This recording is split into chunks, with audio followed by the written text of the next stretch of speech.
Amis auditeurs, bonsoir, bonsoir à tous, bonsoir à Pascal Mas, qui est à mes côtés comme d'habitude pour présenter ce journal de l'international. Nous attendons Alexandre Delval qui n'est pas présent, en espérant qu'il n'ait pas eu de contretemps.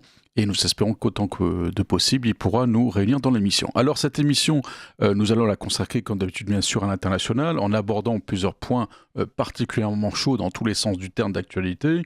Le discours de Donald Trump au forum de Davos, la question du Danemark qui y fut incidente, la situation également à Minneapolis, où l'extrême gauche est entrée véritablement en révolution contre le pouvoir fédéral. Nous évoquerons le plan de paix pour Gaza. Plus proche de nous, l'accord entre l'Union européenne et le Mercosur, qui a été finalement déféré devant la Cour de justice de l'Union européenne, bien que la censure, elle, ait été largement repoussée contre la Commission von der Leyen. Et nous évoquerons enfin la situation dans deux pays du Proche-Orient, la situation en Iran et la situation en Syrie. Alors évoquons tout d'abord bien sûr le discours de Donald Trump. Au-delà bien sûr des caractéristiques qu'on connaît du personnage, les côtés changeants, les côtés quelque provocateurs, les côtés affirmatifs, Donald Trump a à mon sens donné avec son caractère, avec ses talents également, avec peut-être ses traits caricaturaux, une véritable leçon à l'Europe. Ce que les Européens ont oublié, c'est qu'ils ont critiqué le discours de Donald Trump en ignorant visiblement que ce discours leur a été consacré.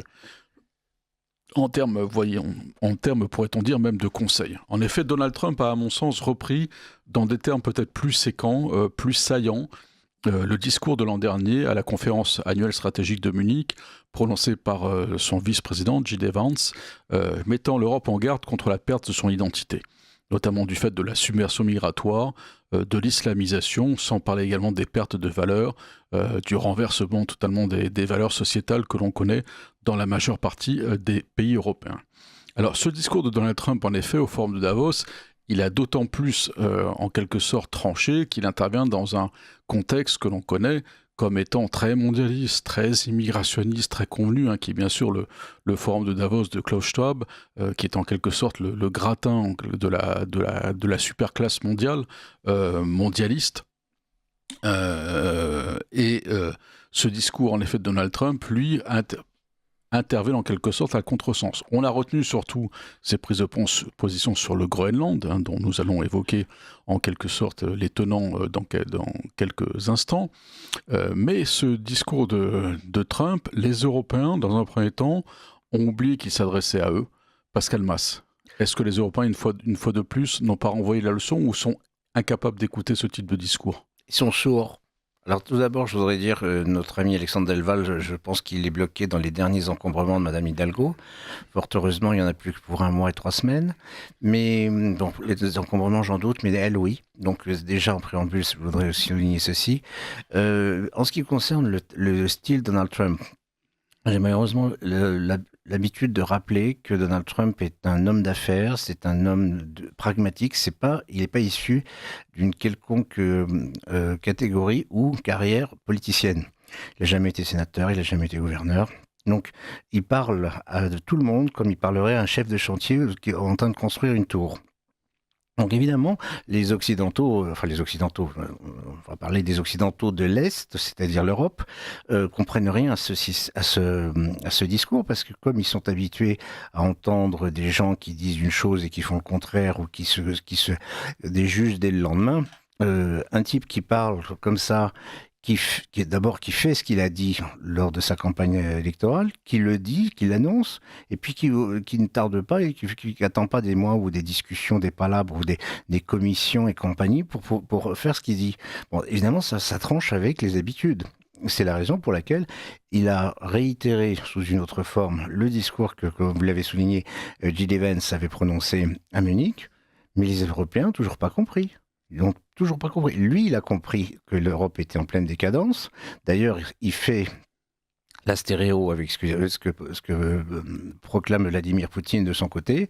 Mais les Européens n'ont toujours pas compris. C'est ça qui est dangereux et qui est gênant.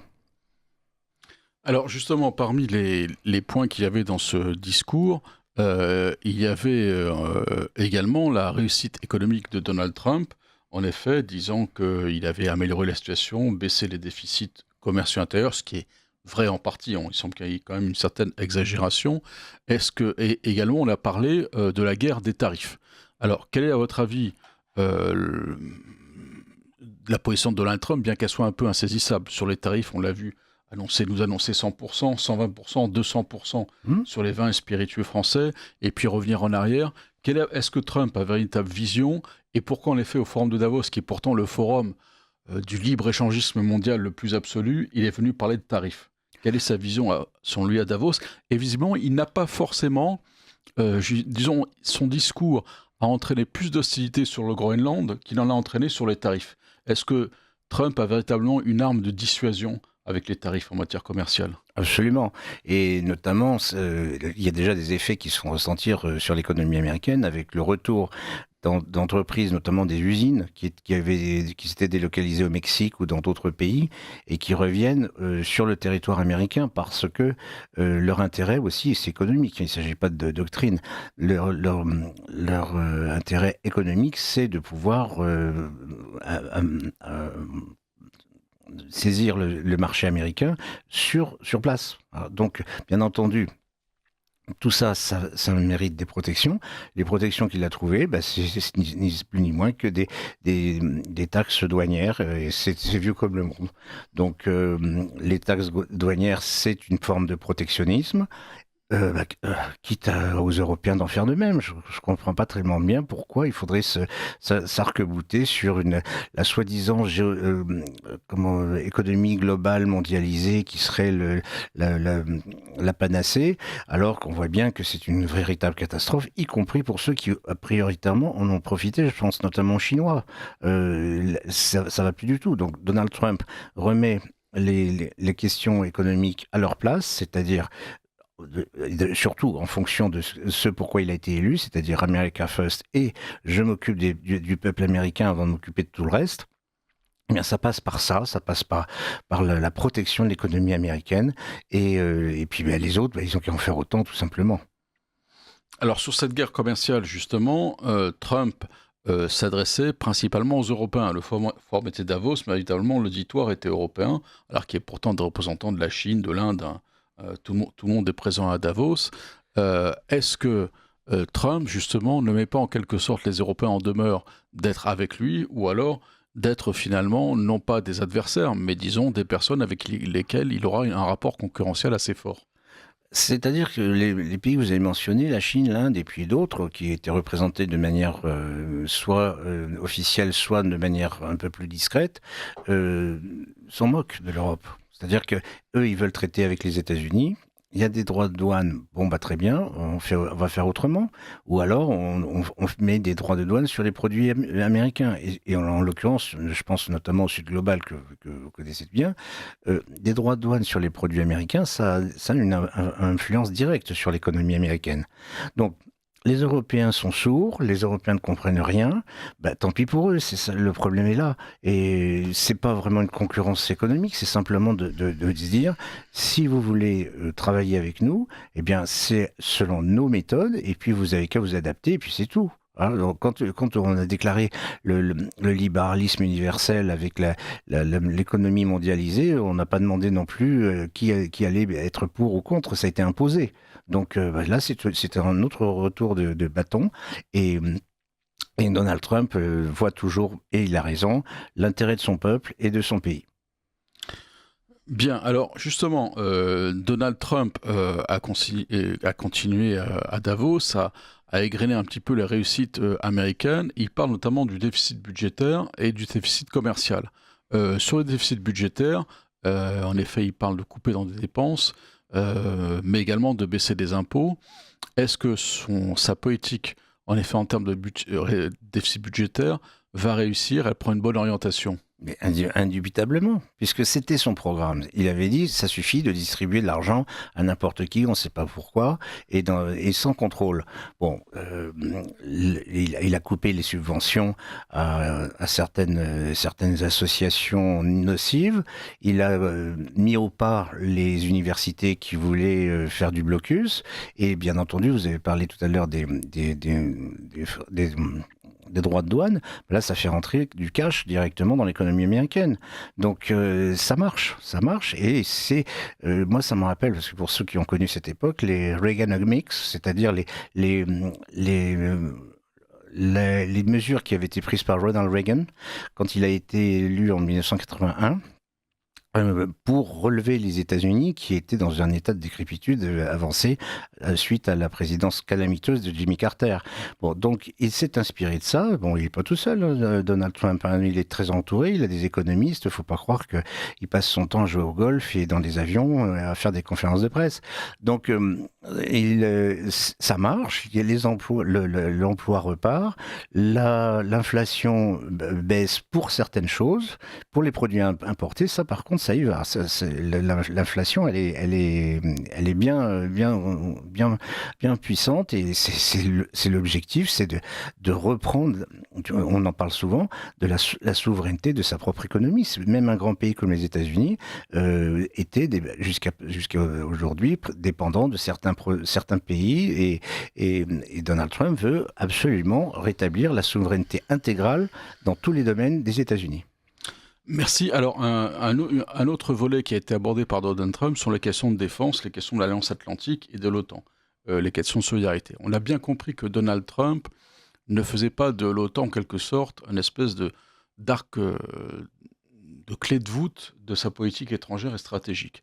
C'est-à-dire qu'en effet, l'OTAN reste important, mais il a parlé de plusieurs choses.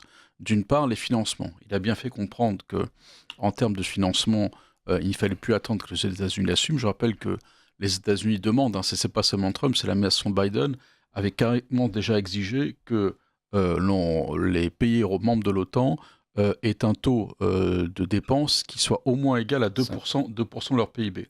Je rappelle qu'en France, on était à 3-4% dans les années 80, on est descendu pratiquement à 1% et on essaie de remonter aujourd'hui difficilement dans un contexte catastrophique au plan budgétaire.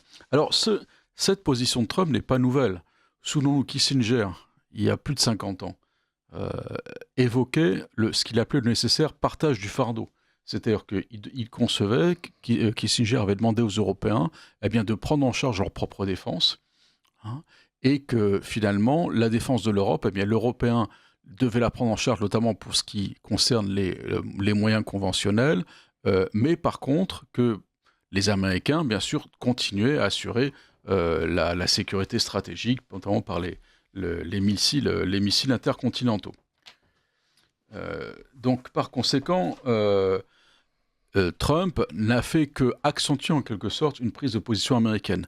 Rajoutons que certains sont sautés à pieds joints, notamment Andrius Kubilius, lituanien, actuel commissaire européen à la défense. Je rappelle qu'il existe un commissaire à la défense, alors que la défense n'est pas une question notamment qui est du ressort exclusif de l'Union européenne, depuis la présidence von der Leyen, a proclamé qu'il fallait d'ores et déjà créer une armée européenne pur sucre, si l'on peut dire, de 200 000 hommes.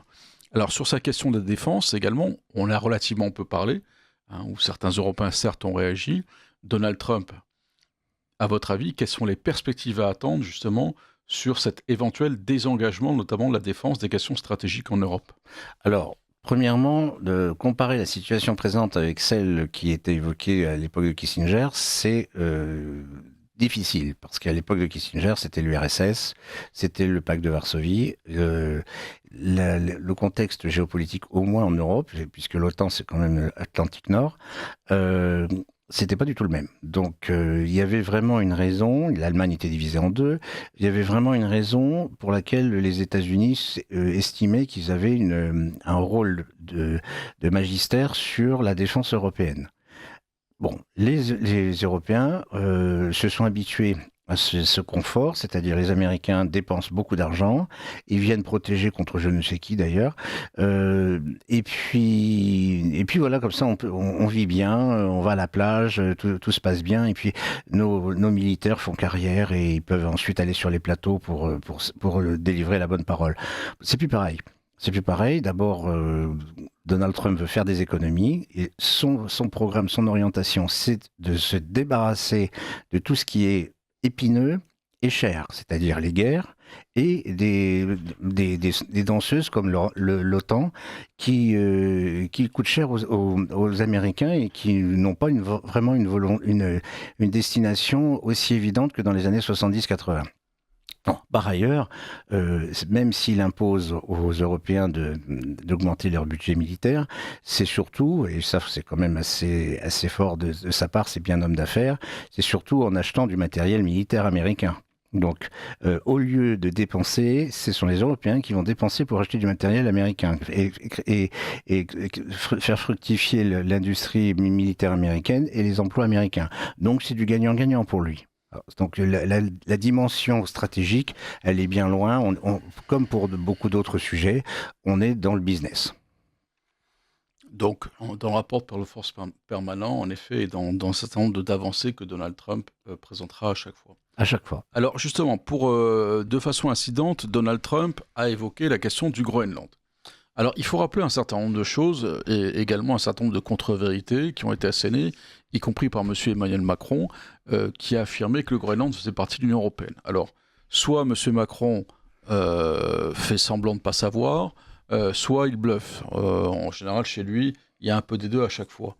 Mais chacun sait que le Groenland était une terre de souveraineté danoise, qui est liée d'ailleurs à la couronne du Danemark personnellement, mais qui n'est pas liée à l'État danois, il faut quand même le signaler, donc il a déjà un statut à part. C'est un territoire qui est autonome, qui a un gouvernement autonome, peuplé de 57 000 habitants. Le Danemark a adhéré le 1er janvier 1973 à l'Union européenne, avec lui le Groenland, et ça a posé un problème. Problème bien sûr lequel ? Le problème de la pêche. Imaginez en effet que l'intégration du Groenland et la pêche aurait posé, qui est une des ressources essentielles justement de cette immense île glaciaire, aurait posé un problème fondamental. N'oublions jamais que la Norvège a repoussé par 2 fois l'entrée dans l'Union européenne. Pour qui ? Parce que c'est le lobby de la pêche, il faut bien le comprendre, qui n'a pas voulu, en effet, que le pays rentre dans l'Union européenne. Il faut rappeler que la pêche est une compétence exclusive et que le droit de pêche est généralisé dans l'ensemble des eaux de l'Union européenne. Et que vous savez qu'un des points d'achoppement qui a été le plus difficile à réaliser dans l'accord de Brexit et ensuite dans l'accord d'association entre l'Union européenne et le Royaume-Uni, ça a été la question de la pêche. Et on sait que progressivement, les droits de pêche qui étaient de 100%, et je rappelle qu'avant le Brexit, la pêche notamment en mer du Nord et dans la Manche française se faisait à 80% dans les eaux territoriales britanniques. Elle est aujourd'hui réduite à 50%, et on peut penser qu'elle sera encore plus réduite dans les années à venir.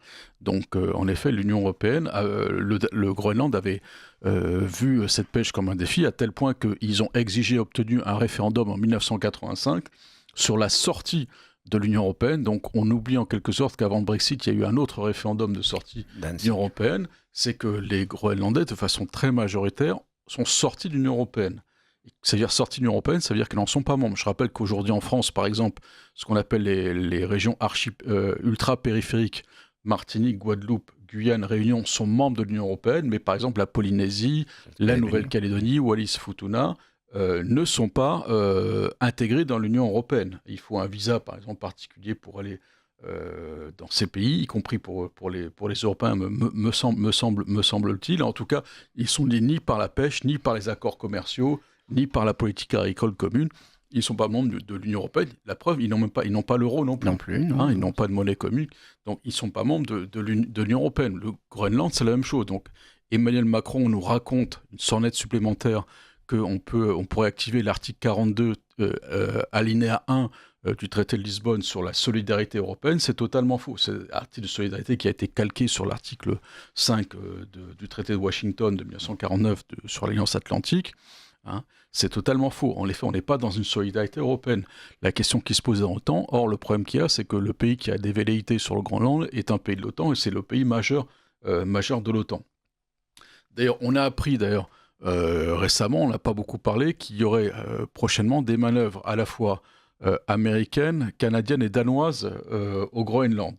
Ce qui montre bien que le fait que Trump ait poussé ses feux a peut-être dans une certaine mesure abouti. Alors, ce qu'on peut penser... Alors, il faut savoir également que le Groenland devait être concerné en 2026, mais visiblement ça sera repoussé par un référendum sur l'indépendance.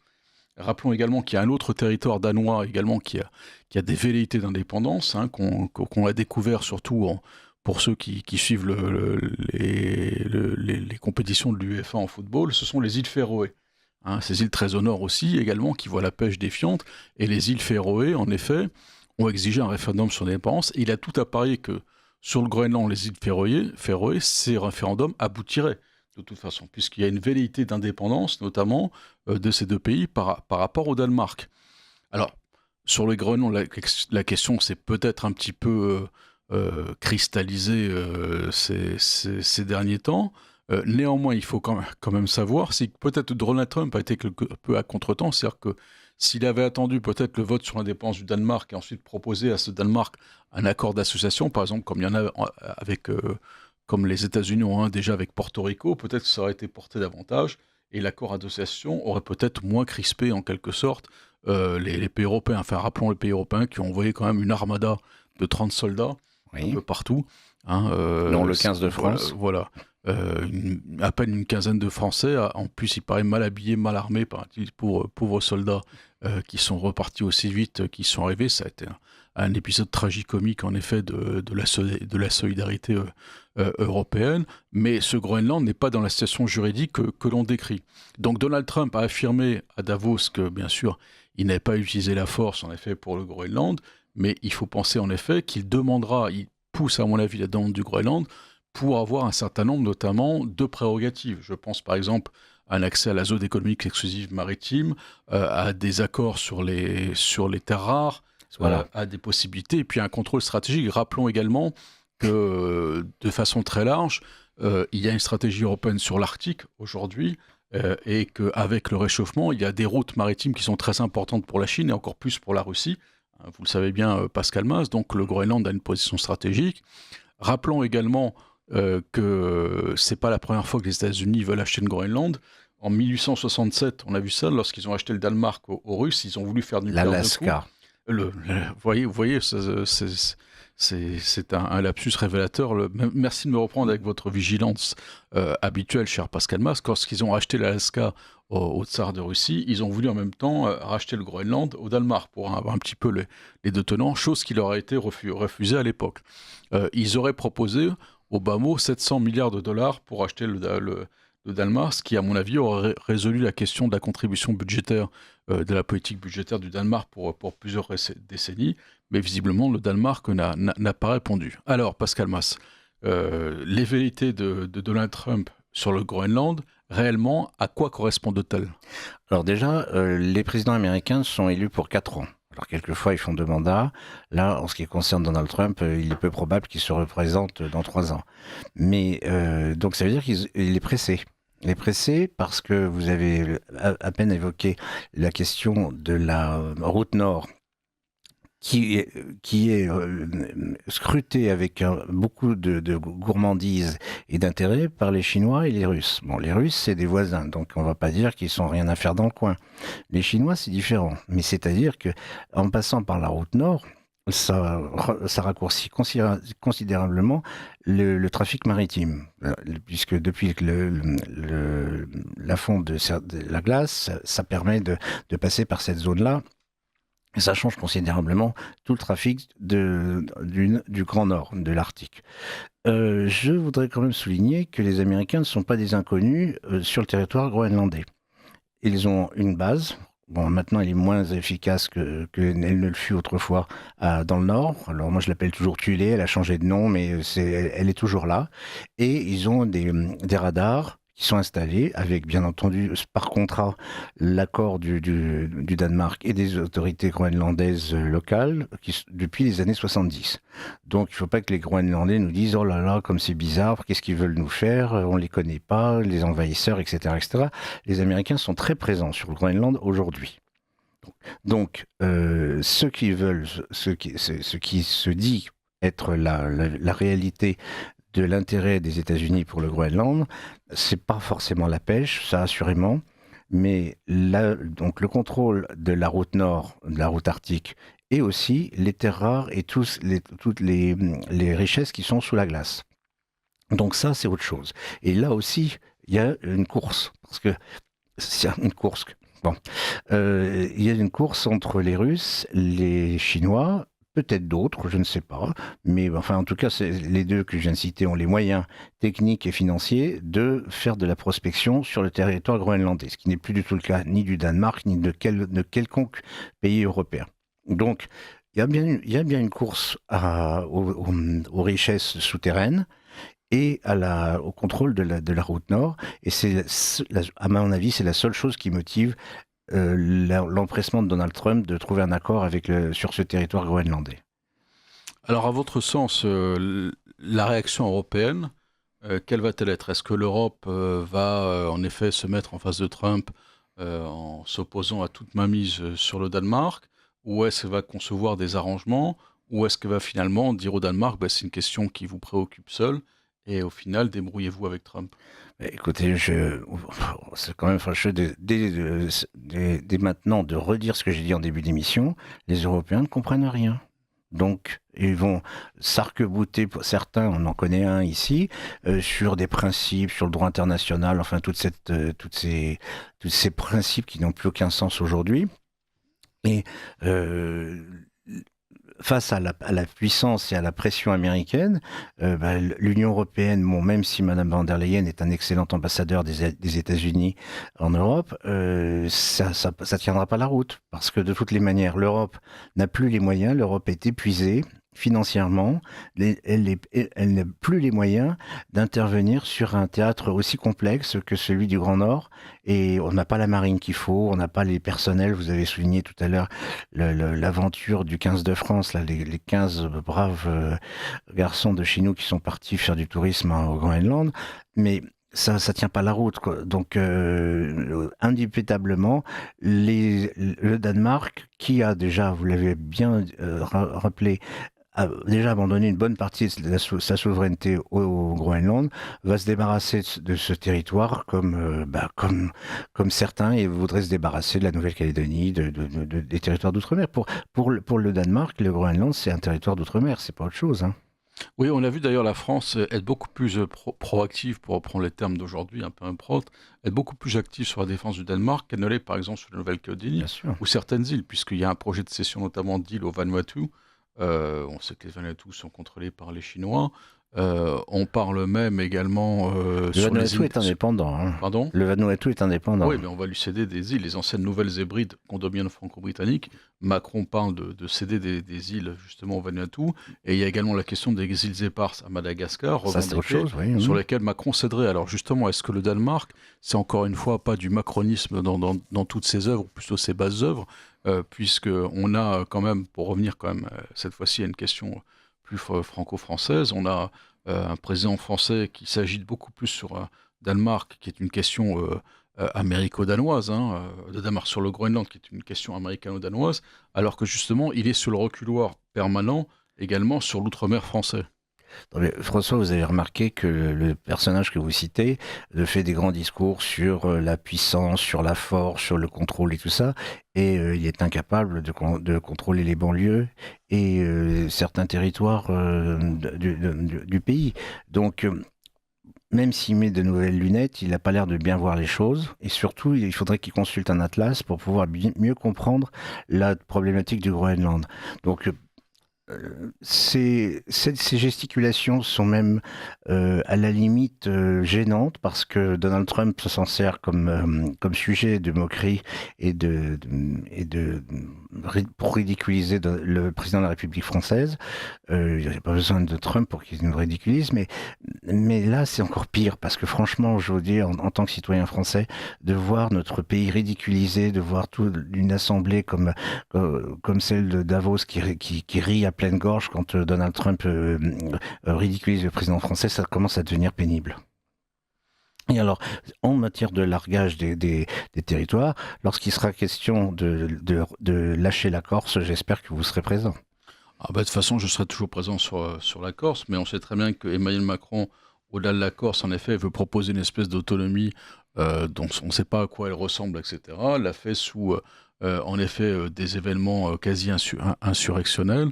Là-dessus, on aimerait sur la Corse, et qu'il est prêt, en effet, à faire un certain nombre de cadeaux à son alter ego corse, qui est Gilles Siméon, qui fonctionne de la même façon, d'ailleurs qui est de plus en plus vu avec raison comme une espèce d'avatar macronien en Corse, et les véritables Corses, identitaires Corses, en effet, ont tendance aujourd'hui à se réveiller, à rejoindre de plus en plus d'ailleurs le mouvement de Nicolas Battine, que je salue ici, qui est en train de résoudre cette équation politique corse, si vous me permettez un petit cavalier, hein, qui fait qu'on vote pour le Rassemblement national, pour la droite nationale aux élections nationales, et nationalistes aux élections territoriales, et ce mouvement palatine est en quelque sorte en train, j'espère, de résoudre l'équation. Voilà pour la parenthèse. Donc, après cette question du Danemark, nous allons également évoquer une question qui a trait également aux États-Unis, c'est la situation à Minneapolis. Alors, je rappelle Minneapolis, avec la voisine de Saint-Paul, hein, qui est la capitale du Minnesota, qui est un État du Middle West, hein, qui est un État agricole, mais très urbanisé sur en effet une mégalopole qui est celle de Minneapolis. Alors, elle a une particularité, cette mégalopole, c'est qu'elle est très démocrate, elle a été peuplée d'immigrants, longtemps européens, polonais, et surtout, alors à une époque récente notamment, de Somaliens, de façon très impressionnante, tel point qu'on appelle certains grands noms de quartiers de Minneapolis Little Mogadiscio. Avec notamment les Soudanais, dont on sait que c'est une population qui est très perméable à l'islamisme le plus radical, et qui a réussi la performance d'élire comme représentante à la Chambre des représentants, hein, la fameuse Ilham Omar, qui est voilée en permanence, qui a été la première à prêter serment sur le Coran, après le maire de New York. Et on a en quelque sorte aujourd'hui, en fait, à Minneapolis, eh bien, véritablement un laboratoire de véritables places fortes étrangères, halogènes, et qui défient le pouvoir central. C'est-à-dire qu'on a aujourd'hui présent l'aile gauche du Parti démocrate, les antifas, toute l'extrême gauche, qui voient déjà dans cette immigration leur fer de lance, leur véritable bélier, leur cheval de Troie pour lutter contre le pouvoir fédéral. Donald Trump ne s'y est pas trompé, il a envoyé l'ICE, hein, la police fédérale, qui s'occupe notamment de l'immigration, et a commencé à procéder à un certain nombre d'arrestations. Contre ça, on a eu quoi ? Des antifas de plus en plus violents, hein, avec des antifas armés, qui d'ailleurs, assez curieusement, le Parti démocrate veut restreindre les droits aux armements, mais ça ne les dérange pas que les antifas sont en général armés d'armes létales. Alors, il y a eu 2 décès qui ont été constatés. Le premier, une conductrice, une militante antifa notoire, une militante LGBT notoire, qui a foncé sur un agent de police et qui a été arrêté par un tir d'un agent de l'ICE, et récemment un infirmier qu'on a présenté comme un militant paraît-il des droits de l'homme, mais qui portait sur lui un pistolet semi-automatique. On sait à quoi ça correspond.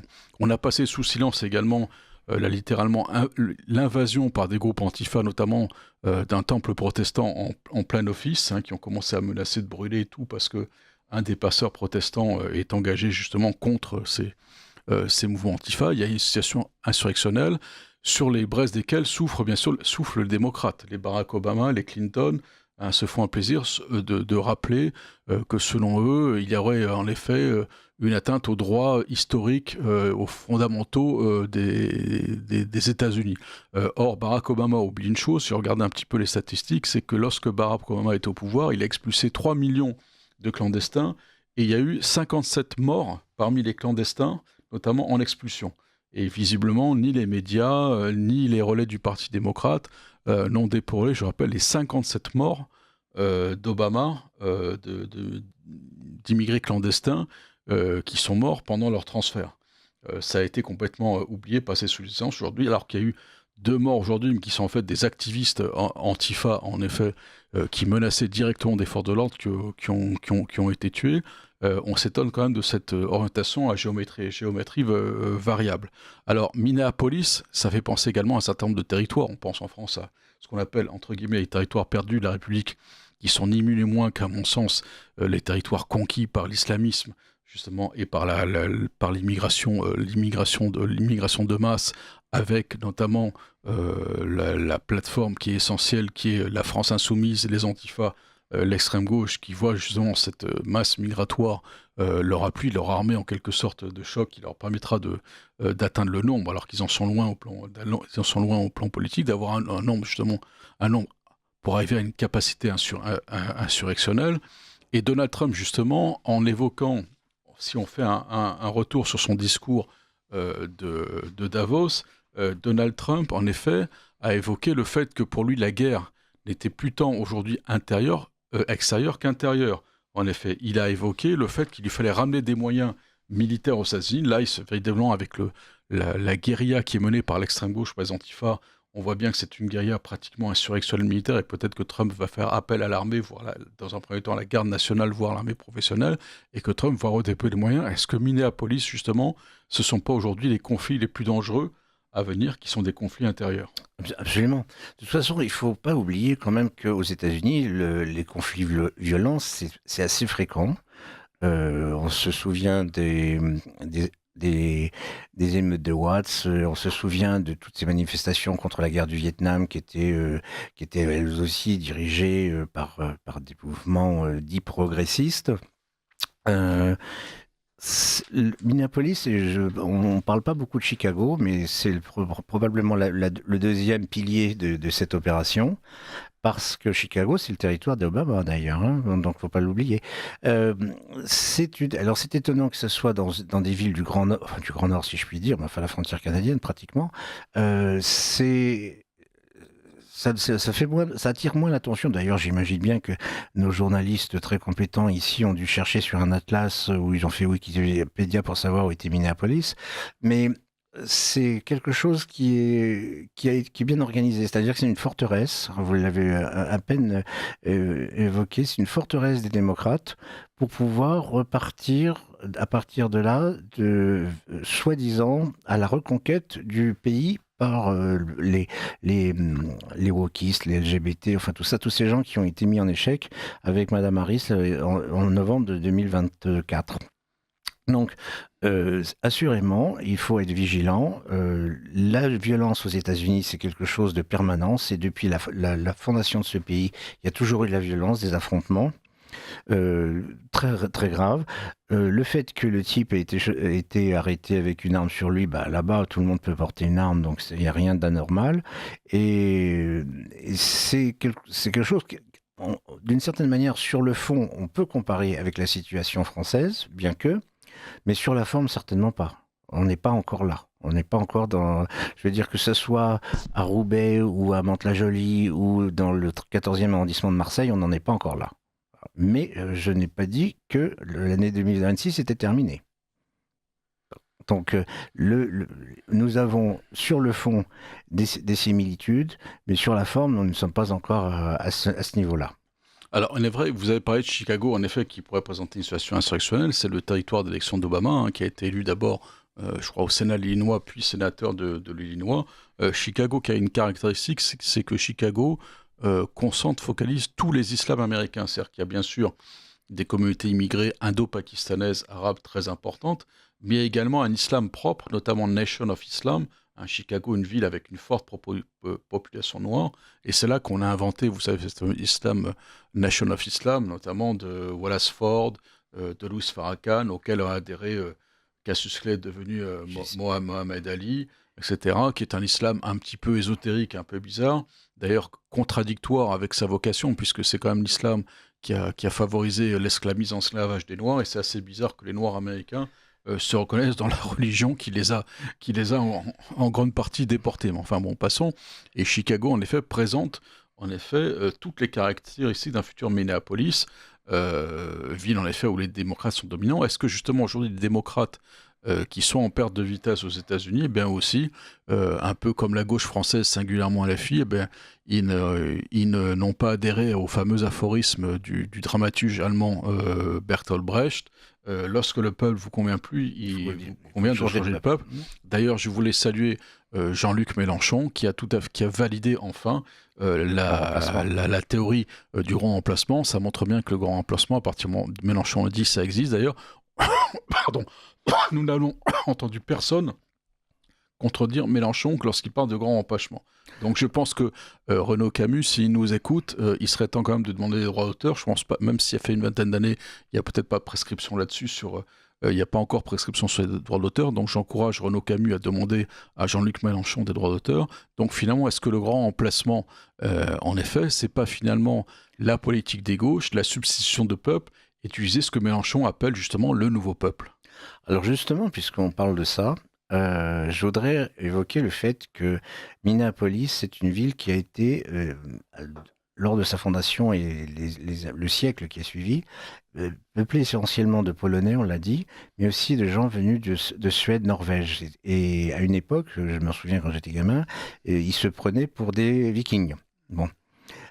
Et de l'autre côté, Chicago, c'était la première ville irlandaise. Contrairement à ce qu'on peut croire, c'est pas New York.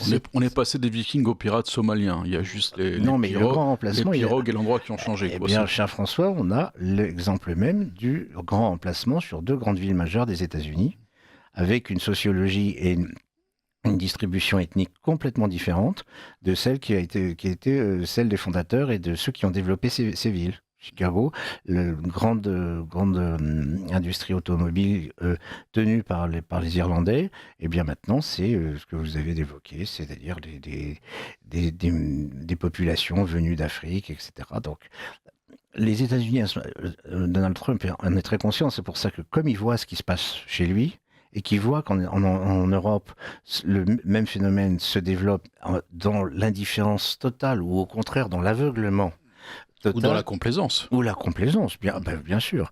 C'est pourquoi il a dit, mais attendez, l'Europe, là, réveillez-vous. C'est le cas de le dire, de wake up. Enfin, on parle en français ici. Mais c'est réveillez-vous, parce que sinon, je ne reconnais pas l'Europe que j'ai connue. Et alors, je peux vous assurer, cher François, que moi, j'ai des amis personnels qui n'étaient pas venus depuis quelques années à Paris, et que j'ai eu le plaisir d'accueillir au cours de l'été 2025, et qui m'ont dit, mais où sommes-nous ? Parce que je ne reconnaissais plus rien. Et pourtant, c'était des gens, dont un qui était originaire de la Seine-Saint-Denis et qui m'a dit c'est pas possible, quoi. Bien, merci Pascal Mas. Le temps d'un bobino et nous reprenons notre conversation. Radio Courtoisie ne vit que grâce à ses auditeurs. En faisant un don à Radio Courtoisie, vous lui garantissez une indépendance totale et la liberté de ton que vous ne trouvez pas ailleurs.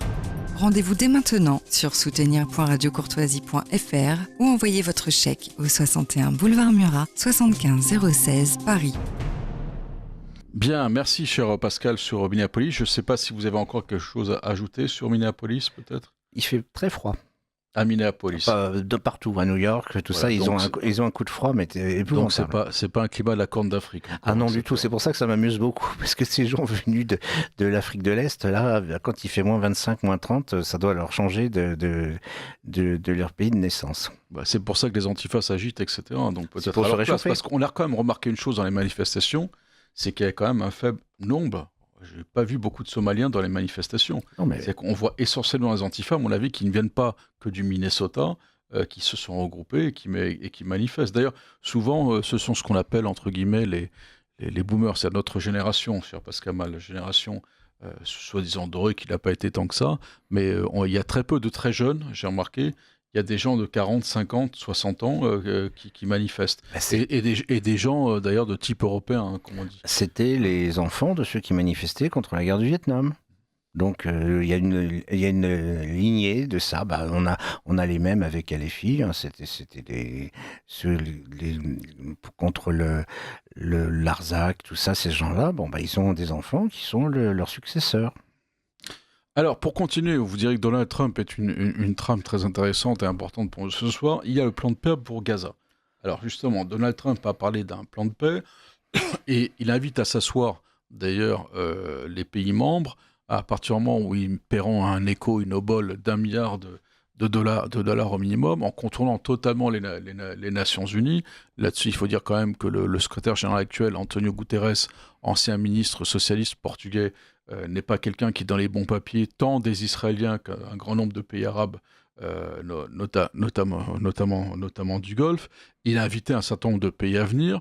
La France a refusé, d'ailleurs refusant, à mon sens, de revenir au Proche-Orient, mais la Russie selon les informations que nous avons, serait sur le point d'accepter.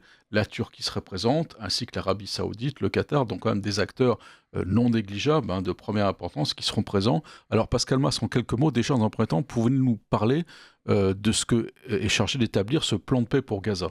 Alors le plan de paix pour Gaza, c'est une opération complètement sous contrôle de Donald Trump, qui est de revitaliser ce territoire, et surtout après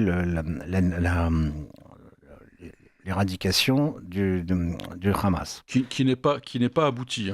C'est un fait. Mais l'objectif, on revient toujours à la même logique, c'est de faire du business, c'est-à-dire de reconstruire, de transformer ce territoire misérable en une vraie zone d'attractivité commerciale. Et aussi, ça serait la réalisation qui n'a pas pu être faite lors du premier mandat de Donald Trump, des accords d'Abraham.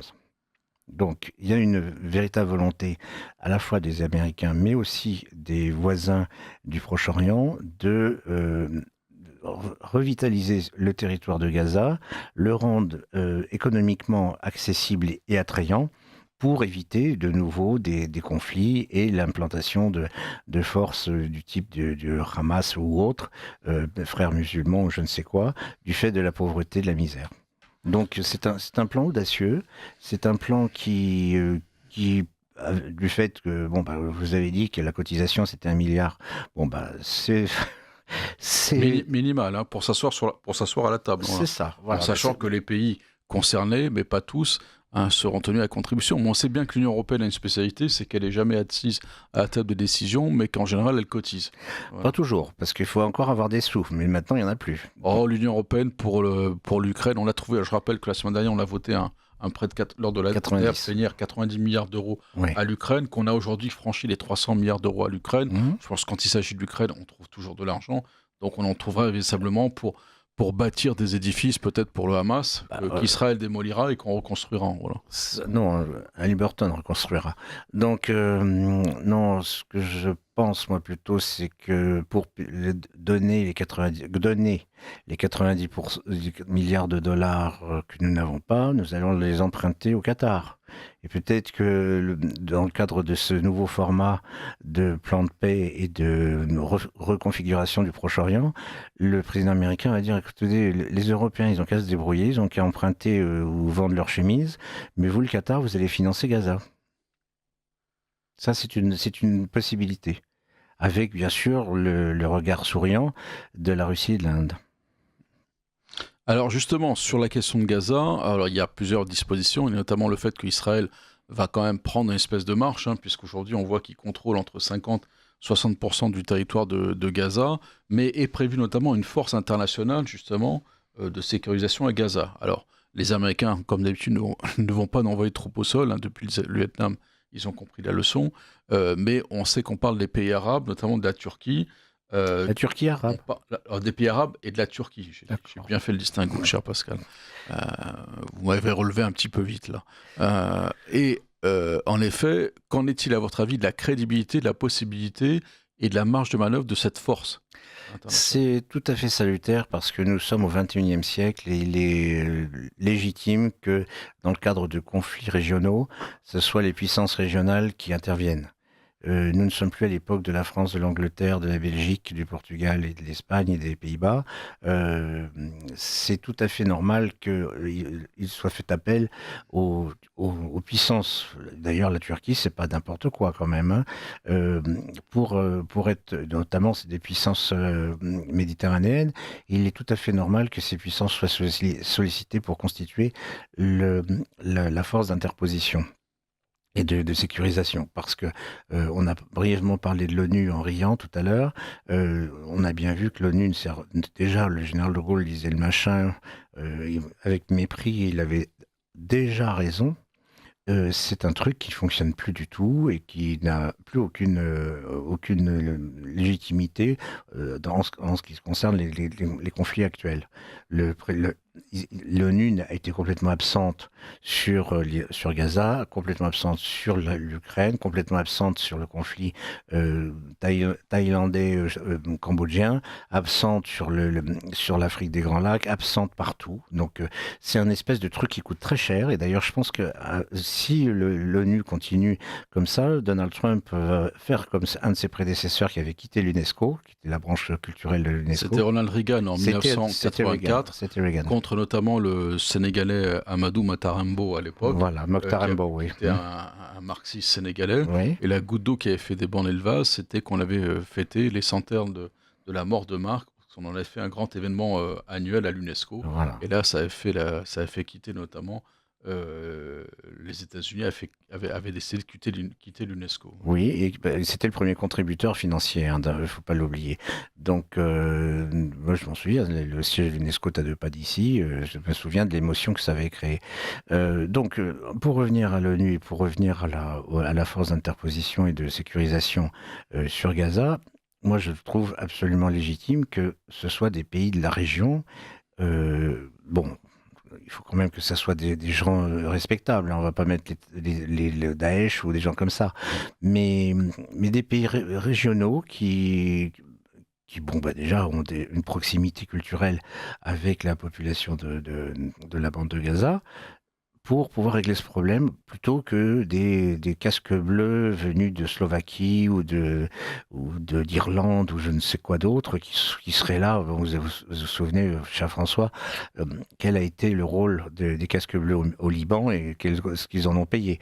Donc on ne peut plus raisonner aujourd'hui au XXIe siècle, premier quart du XXIe siècle, comme on raisonnait dans les années 30, dans les années 50.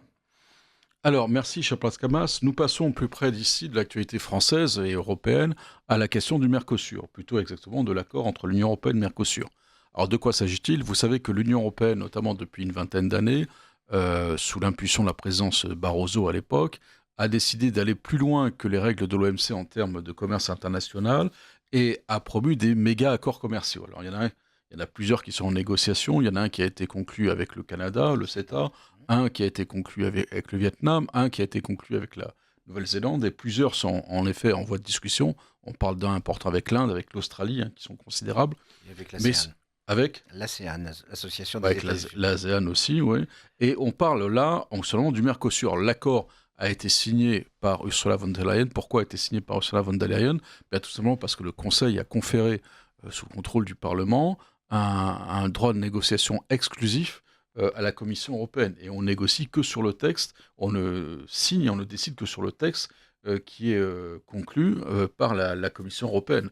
Ensuite, normalement, un traité commercial est sujet à ratification à la majorité simple du Parlement. Et s'il est ce qu'on appelle un accord mixte, il est soumis également à la ratification des parlements nationaux.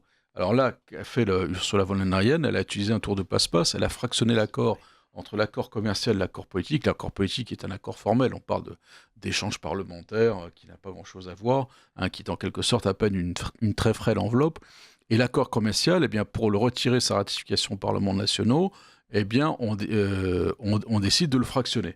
Or, le Parlement européen a voté lors de la dernière session plénière, à 10 voix près, une résolution exigeant que cet accord soit déféré pour avis, non pas au fond, mais dans les modalités de ratification devant la Cour de justice de l'Union européenne. Ça mettra peut-être 1 an, 18 mois, 2 ans, d'ici qu'on ait la décision, l'arrêt de la Cour de justice de l'Union européenne. Pourquoi Ursula von der Leyen a utilisé ce tour de passe-passe ? Parce qu'il y avait déjà eu sur le CETA un certain nombre de problèmes. Ce n'était pas la Belgique elle-même, mais c'était, je crois, la région Wallonie qui s'était opposée en effet à la ratification, ce qui avait posé un certain nombre de problèmes qui avaient été rapidement, entre guillemets, résolus. Alors là, l'accord sur le Mercosur est un accord très important. Pourquoi ? Parce qu'il concerne, en effet, c'est un accord qui va justement sur l'abaissement des droits de douane, en franchise de droits à partir d'un certain nombre de quotas. Alors, par exemple, cet accord comporte globalement une baisse de 90% des droits de douane entre l'Union européenne et les pays du Mercosur. Mercosur, je rappelle, c'est Argentine, Brésil, Uruguay, Paraguay et la Bolivie qui est observateur ou qui est en train de... en train de rejoindre. Voilà, vous avez raison de mentionner les observateurs, parce que le Chili est observateur aussi. Mais le Chili a un accord propre, n'en fait pas partie. Le Voilà. Chili a un accord propre avec l'Union européenne. C'est d'ailleurs posé beaucoup plus de problèmes en termes de vin, justement en partie avec le Chili, que ça n'en pose avec le Mercosur. Le Chili, d'ailleurs, un accord a été conclu récemment entre le Chili et l'Union européenne, avec une fois de plus l'invasion littérale des vins chiliens en Europe. Alors, cet accord prévoit justement une baisse quand même de 90% de la douane entre les deux blocs, de manière progressive sur 10 ans, sauf par exemple sur l'automobile, qui voit les droits de douane étalés sur 15 ans, mais qui vont passer de 35% aujourd'hui à 0% dans 15 ans. On sait très bien qui sont les gagnants. Aucune idée. Ce sont entre guillemets nos amis allemands, qui disent d'ailleurs sans embâche et sans impudeur, on ne va pas sacrifier nos véhicules pour quelques poulets ou quelques quintaux de blé français. Ça, c'est l'adage notamment allemand, bien repris par Mme von der Leyen dans le cadre des grandes négociations commerciales. Alors, fait sensible également, c'est que dans le domaine agroalimentaire, il y aura des baisses de droits de douane très, très sensibles, notamment des produits comme les alcools, même si on a entendu le président de la Fédération des vins et spiritueux français, lui, être plutôt favorable. Il ne sent pas les vins argentins menacer le marché français, mais il concerne les produits de la pêche, les fruits, l'huile d'olive, les produits laitiers qui accèdent à des quotas d'importation sans droit de douane, et puis important notamment le bœuf. Par exemple, franchise totale jusqu'à 99 000 tonnes de viande bovine, 180 000 tonnes de volaille, 25 000 tonnes de porc, et puis également sur des produits importants, 180 000 tonnes de franchise sur le sucre,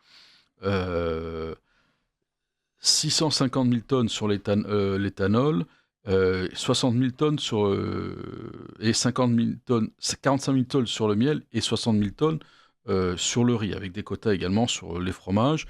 Et on sait également que le problème qui est posé, c'est celui du Brésil. Que le Brésil est un espèce de grand producteur, a choisi délibérément l'agro-industrie, et en effet est un pays qui présente un certain nombre de problèmes en termes de normes, notamment phytosanitaires, et surtout en termes de pesticides, avec des produits qui sont notoirement interdits dans l'ensemble de l'Union européenne. Alors, justement, cet accord du Mercosur a été déféré, non pas sur le fond, mais sur ses modalités de ratification à la Cour de justice européenne. Il y a eu en effet une courte majorité pour le déférer. Il y a peut-être un certain espoir qu'il ne soit pas adopté. Mais qu'est-ce que ça signifie, l'accord du Mercosur, en termes de la vision, ou plutôt des ambitions politiques des Européens, des dirigeants européens, Pascal Mas? Alors, c'est le triomphe absolu de l'Allemagne. Bien sûr, vous avez mentionné l'industrie automobile. Il ne faut pas oublier que le dernier pays qui a assemblé des Citroën, des coccinelles Volkswagen, c'était le Brésil. Et le Mexique. Mais le dernier, c'est le Brésil. Ouais. Et donc, bien entendu, l'Allemagne veut vendre ses voitures, veut vendre ses machines-outils, veut vendre sa technologie de pointe, bien tout en gardant le contrôle. Et effectivement, les pays qui sont visés sont le Brésil et l'Argentine. En plus, il s'appuie sur une communauté d'origine allemande assez influente, qui est bien entendu très favorable à cet accord du Mercosur. Vous avez mentionné les vins. Je ne suis pas tout à fait de cet avis. Les vins argentins ne sont assurément pas des vins d'une qualité aussi élaborée que ceux du Chili ou de l'Australie ou de l'Afrique du Sud. Néanmoins, sur un secteur de marché qui sont les premiers prix ou les petits creux, le déferlement de la production de vin argentin peut avoir des conséquences fondamentales sur non seulement ce segment de marché en production française, mais également en Espagne, en Italie et en Grèce. Et là, personne n'a réagi à ça parce qu'on considère que ce sont des volumes ridicules, etc. Mais c'est très grave. Sur la viande, oui, les élevages extensifs, c'est essentiellement au Brésil, mais c'est aussi en Argentine, avec des bêtes qui sont. Il faut voir qu'il y a deux niveaux. Il y a la viande de très bonne qualité qu'on connaît pour faire de l'assado et tout ça, ça bougera pas. Mais par contre, la viande de qualité moindre, qui est avec des bêtes qui sont nourries avec des produits, comme vous l'avez dit tout à l'heure, qui sont formellement interdits en Union européenne, ça peut déferler et très rapidement. Alors, comme pour la volaille ukrainienne, ça ne se verra pas sur les marchés. Et ça ne se verra pas dans les Je super. rappelle que la Commission européenne fait tout pour bloquer toutes les politiques d'étiquetage et de traçabilité. De traçabilité, voilà. Mais par contre, tout ce qui est plat préparé, cuisine collective et tout ça, il est fort à parier que la viande, ça sera ça. Voilà. Alors donc, c'est assez préoccupant par rapport aux générations futures de savoir que des gosses vont aller à la cantine de l'école et qu'ils vont manger de la viande aux hormones brésiliennes. Bon, cet accord Mercosur, sur le fond, c'était pas une mauvaise idée, mais comme ça a été très mal négocié, et pourtant ça a duré quand même 27 ans, le résultat, c'est qu'il y a un seul pays qui est vraiment gagnant, c'est l'Allemagne, et tous les autres vont se faire dépouiller. Voilà. Et n'oublions pas, par contre, il y a des petits malins, notamment des Français, je ne citerai pas les noms, mais j'en connais, qui ont acheté des terres il y a très longtemps, déjà il y a 25 ans, 30 ans, dans ces pays, et qui exploitent. Donc, y compris des Français qui ont des responsabilités syndicales dans le domaine agricole. On ne dit pas de nom, mais on pense au même. On peut quand même le dire, ça. Il porte le même nom qu'un grand philosophe du XVIIIe siècle. Mmh. Et donc, qui produit du sucre là-bas. Donc, évidemment, ça fausse complètement l'appréciation du marché. C'est pourquoi vous entendez quelquefois des chroniqueurs qui disent « Oh, mais finalement, vous savez, le Mercosur, c'est pas si mal que ça. Bon, à part quelques braillards sur leur tracteur, en vérité, tout le monde va s'en sortir. » Et c'est là où j'en entends, et c'est là où ils sont en train de se suicider, les producteurs de spiritueux, parce que même si la qualité n'est pas la même, des spiritueux, les pays du Mercosur sont parfaitement en capacité d'avoir la terre pour pouvoir produire ces choses-là. Quand vous voyez que le Japon produit du whisky et de la vodka, pourquoi les Brésiliens... Whisky de très bonne qualité, entre autres, japonais, il faut quand même le reconnaître. Oui, le Suntory, oui, bien sûr. Mais la vodka, c'est différent. Mais ils ont en plus de la surface et un ensoleillement qui permet parfaitement de diviser les rendements, les coûts de rendement de 1 sur 10 par rapport à nos petites exploitations françaises, vous voyez. Donc c'est très très grave, et nos agriculteurs, surtout les éleveurs et les céréaliers, mais les petits céréaliers, pas les grandes machines, sont condamnés. Je dois le dire, c'est cruel, mais cet accord signe leur disparition. Sous les acclamations, bien sûr, de l'Europe et tout ça, qui dit l'agriculture française, après tout, n'est qu'une variable d'ajustement. Et c'est inacceptable, parce que, que le président de la République soit complètement dehors du coup, ça, on l'avait remarqué, mais nous avons un Parlement, nous avons des élus locaux. Qu'est-ce qu'ils font ? On ne les a pas entendus, on ne les a pas vus auprès des agriculteurs. Quelle que soit leur couleur. Je ne sais pas comment ils font quand ils vont danser le sirtaki pour se faire élire dans leurs communes respectives, dans les zones rurales. Je ne sais pas comment ils vont faire. Moi, je n'oserais pas. Je me mettrais un foulard sur la tête, comme c'est la mode aujourd'hui, pour pas qu'on me reconnaisse. Justement, alors, on a une classe politique, Emmanuel Macron, on s'en souvient, il y a quelques mois, un an ou deux, dans les bras avec son ami Lula, disait que le Mercosur était une bonne chose et qu'il fallait signer. Il faut remarquer quand même que c'est la Front des agriculteurs et notamment des éleveurs bovins qui a fait décider tous les Français. Il faut remarquer que, chose exceptionnelle, toutes les délégations françaises au Parlement européen ont voté en faveur du fait de déférer devant le CJUE les modalités de ratification. Et l'Allemagne, non, le contraire. Voilà. Tous les Allemands, on constatera quand même que le lendemain, il y a eu quand même une motion de censure déposée par le groupe Patriotes pour l'Europe, dans laquelle la principale cheville ouvrière est le Rassemblement national, et que curieusement, cette motion de censure a obtenu, je crois, 130 voix, donc très loin de la majorité, contre 390, et que finalement, ont voté contre la motion de censure déposée contre le Mercosur, justement, la ratification, la signature et la ratification du Mercosur, ont voté contre alors, LFI se sont fait porter pâle, mais ont voté contre les Verts, les socialistes de M. Glucksmann et les LR de M. Bellamy. Oui. On a quand même... seuls ont voté la censure, bien sûr, les députés LR, les députés de Marion Maréchal et Sarah Knafo. qui ont voté la censure, les 3 groupes qui sont dans les deux autres groupes souverainistes. Donc il y a quand même aujourd'hui une certaine hypocrisie de voir certaines personnes dire qu'il faut déférer le traité, mais lorsqu'il y a une motion de censure justement qui pose sur la question du Mercosur, eh bien se font porter pâle ou au contraire repoussent la motion de censure. Oui, mais ça, c'est permanent. Vous avez remarqué, François, que certains disent à Paris une chose et font le contraire à Bruxelles. Ou Bruxelles, de toute manière, les Français savent pas ce qui se passe, hein. Vous étiez bien placé pour le savoir, mais les Français savent pas du tout. D'abord, ils seraient même pas capables de citer 30 noms de députés européens, quelle que soit leur couleur ou leur appartenance.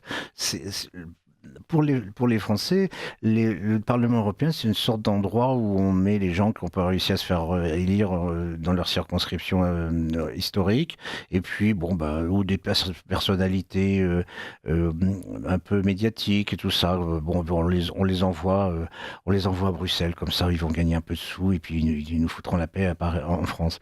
Bon. Vous remarquerez d'ailleurs que lorsque sont interrogés des parlementaires européens, ils parlent que des choses françaises. Ils ne parlent pas du tout de l'Europe. Même comme Manon Ils sont Aubry, quand même, jusqu'à preuve du contraire, députés français au Parlement européen. Ils sont élus sur une liste nationale. Vous savez qu'il y a un projet notamment du Parlement européen, de l'Union européenne, y compris de Macron, au moins en partie de faire élire des députés sur des listes transnationales. Mais jusqu'à preuve du contraire, ils sont quand même élus. Ils sont des représentants français au Parlement européen.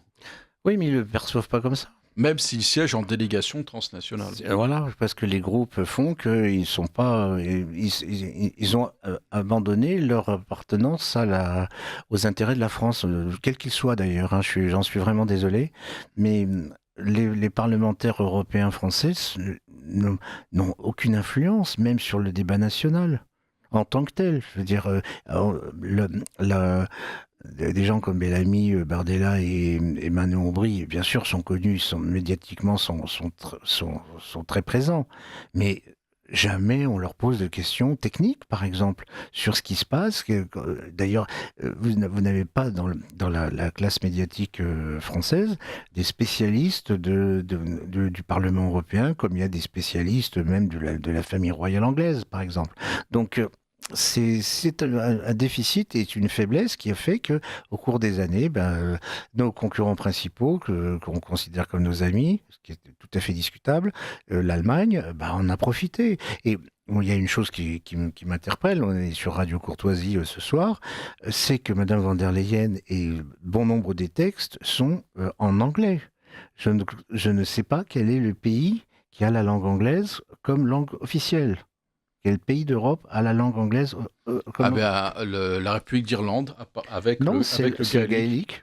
Je crois que l'anglais est également langue officielle, il me semble. Mais c'est pas mais voilà, pourquoi von der Leyen parle en anglais? Normalement, je signale qu'il y a 24 langues qui sont les langues des pays parlées dans les 27 pays membres. Il y a 3 langues de travail, français, anglais, allemand. Et pourquoi l'anglais? C'est un véritable scandale, nous sommes tout à fait d'accord là-dessus. Pourquoi l'anglais? C'est un véritable scandale. Surtout que, comme je vous le dis, les textes sont rédigés en anglais. Tout est fait en anglais, je peux vous dire, les rapports, etc. Voilà. Et si vous voulez voir une liste de vote, tout est d'abord en anglais, les rapports, tout est en anglais. Voilà. Et puis, von der Leyen, quand elle était là-bas pour signer le Mercosur, elle s'est exprimée en anglais. Et devant des gens qui sont hispanophones, plus les lusophones du Brésil. C'est hallucinant. Et l'Europe s'exprime en anglais, mais où sommes-nous? À quelle époque? Alors, le temps qui nous reste, nous allons revenir du côté du Proche-Orient, du Moyen-Orient, et aborder 2 questions. Tout d'abord, la situation en Iran. Alors, la situation qui est catastrophique, puisqu'on parle aujourd'hui de pratiquement 30 000 morts, massacrés, tués. C'est une estimation, hélas. Ce n'est malheureusement qu'une estimation. Il est à craindre qu'il y en ait hélas plus. Et finalement, Trump parlant d'intervention, et finalement pas d'intervention en perspective. Personnellement, je suis de ceux qui n'ont jamais cru l'intervention pour plusieurs raisons. C'est que ce régime des Pasdaran est totalement incrusté dans la société iranienne. Bien sûr, il est très minoritaire en nombre, il y a une hostilité du peuple iranien, mais les Pasdaran, plus les Bassijlis, les subcultures, et également l'armée. N'oublions pas que l'armée iranienne est aujourd'hui tenue depuis 45 ans, depuis la révolution islamique. Elle a été épurée dès les débuts de la révolution et qu'aujourd'hui, l'armée iranienne est totalement tenu par les services de renseignement et également par le pouvoir. Le guide suprême la commande officiellement, et qu'en effet, pour moi, malheureusement, ce régime ne peut même pas vaciller ni basculer. Ce régime tient droit pour plusieurs raisons. C'est qu'il faudrait une intervention extérieure ou véritablement une sécession au sein du pays. Or, apparemment, il n'y en a pas. Ensuite, je pense que Trump, qui est pas très au courant, en effet, des constantes de la politique moyen-orientale et celle de l'Iran, eh bien, s'est fait, à mon avis, souffler à l'oreille aussi bien par l'Arabie Saoudite et le Qatar, qui, pour une fois, étaient pratiquement sur la même longueur d'onde, de dire qu'il y aurait un danger, qu'eux redoutent, notamment un éclatement possible de l'Iran, notamment que la partie azérie parte, et que la Turquie, par contre, une fois de plus, se retrouve maîtresse du jeu en Iran, notamment avec une mainmise sur la communauté azérie. Alors, Pascal Mas, à votre sens... Pas que les Azéris. Il y a les Baloutches, il y en a d'autres, les Turkmènes, d'autres, etc. Les Turkmènes également proches des Turcs, et les Azéris. Mais Pascal Mas, à votre sens, y aura-t-il une intervention, si oui ou non, et pour quelles raisons ? Alors, je ne pense pas, hélas, parce que pour les raisons que vous avez évoquées, j'irai plus loin. C'est que les monarchies pétrolières du Golfe ne voient pas d'un intérêt folichon le retour de l'Iran en tant que grande puissance économique. Bon, l'Iran, c'est 91 millions d'habitants, c'est-à-dire... Rappelons quand même que les États-Unis de Carter ont délibérément fait chuter l'Iran, parce que c'est un pays qui menaçait notamment d'avoir l'Iran du Shah, d'avoir une politique souveraine, autonome, fabriquer sa propre bombe nucléaire. Voilà. Alors, et une des raisons pour lesquelles on les a mis pour ramener plusieurs décennies en arrière l'Iran, c'est qu'on a laissé faire cette révolution aussi. Exactement, parce que l'Iran, malgré toutes les aspects peu sympathiques du régime impérial, qui n'était pas d'ailleurs dirigé directement par le Shah, mais par son entourage, était arrivé au 9e rang mondial en termes de prospérité et d'économie. À côté de ça, c'est-à-dire de l'autre côté de la rive, l'Arabie Saoudite était un tas de sable. Donc, avec quelques puits de pétrole.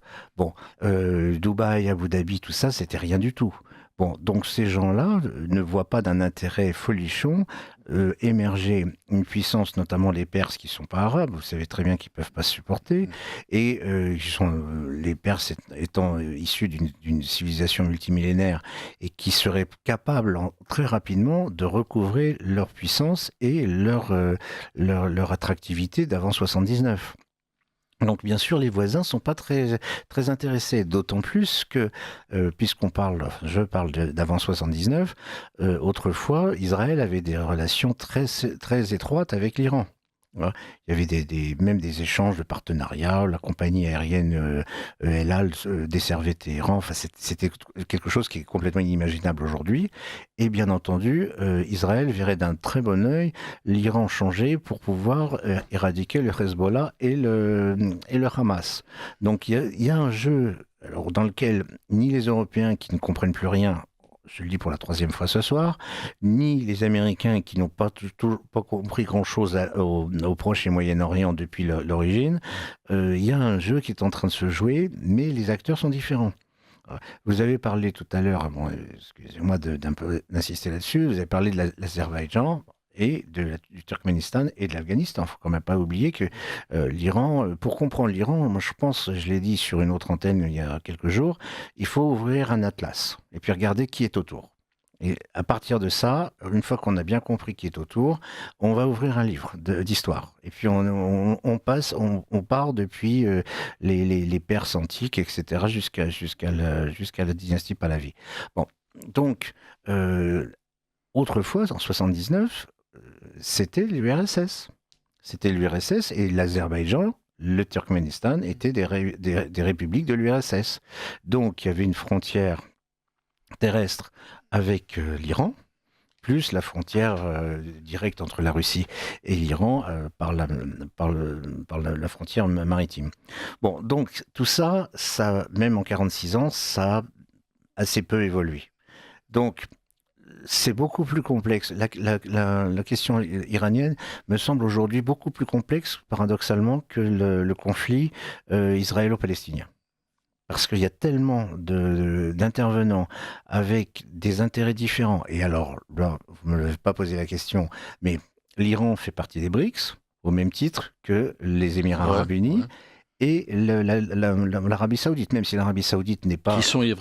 Qui était au départ un forum économique, qui est en train aujourd'hui de tisser des liens politiques et diplomatiques. Non, c'est important. Non, ce n'est pas un forum économique à la base, ce sont les Occidentaux qui ont cru que c'était un forum économique et financier, mais à la base, c'était pas ça. Mais les pays que je viens de citer, avec l'Égypte et puis l'Éthiopie, sont entrés dans les BRICS en 2024, en 1er janvier 2024.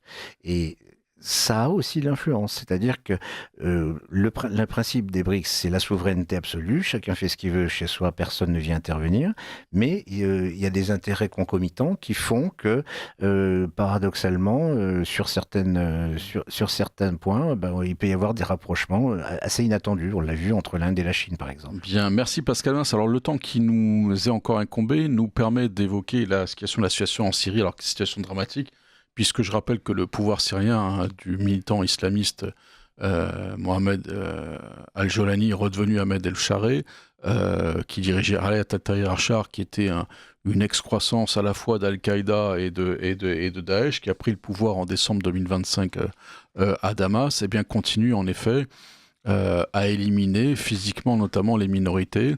Après les explosions dans les villes chrétiennes, l'exode des chrétiens massifs de Syrie, qui ne serait plus que 2% de la population, alors qu'ils en étaient entre 12 à 15% avant la guerre. Après le massacre de 3000 alaouites, eh bien aujourd'hui ce sont les Kurdes qui sont ciblés par le pouvoir syrien, avec une offensive contre les forces démocratiques kurdes, dont il faut quand même rappeler qu'elles ont été au sol, le bras armé de la coalition internationale contre Daesh, et que depuis la bataille de Kobané, en effet, en 2016 jusqu'en 2019, la défaite de Daesh, c'est d'abord la victoire des forces kurdes, et que ces Kurdes finalement sont abandonnés. Alors il y a, je pense, une responsabilité directe de Donald Trump, là il faut le dire, dans le fait qu'on va laisser à Erdogan véritablement les clés de la Syrie, puisqu'on sait qu'Al-Jolani, Al-Sharé est le protégé d'Erdogan et des services de renseignement turcs, et que là, visiblement, une fois de plus, on se détourne de massacres, avec au passage, il faut quand même le rappeler, la libération de milliers de djihadistes par les forces gouvernementales syriennes, dont on peut craindre que dans les flots de migrants, elles s'infiltrent une fois de plus et arrivent en Europe. Hein. Donc, Pascal Mas, que vous inspire en effet cette situation récente en Syrie ? Bon, déjà, l'abandon des Kurdes, c'est absolument scandaleux. En plus, c'est les livrer à la hargne des Turcs.